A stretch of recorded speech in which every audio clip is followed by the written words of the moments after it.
Kaut kāds stulbums ar sievu sanāca.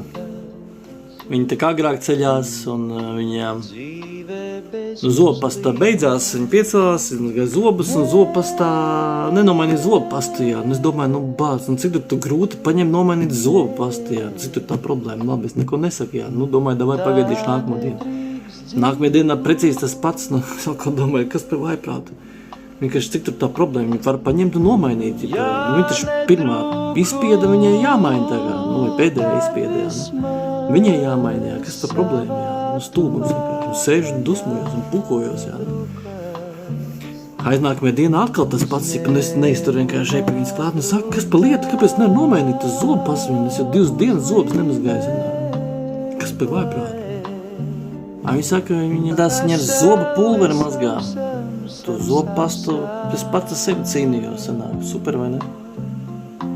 Un kurš uzvarēja beigās?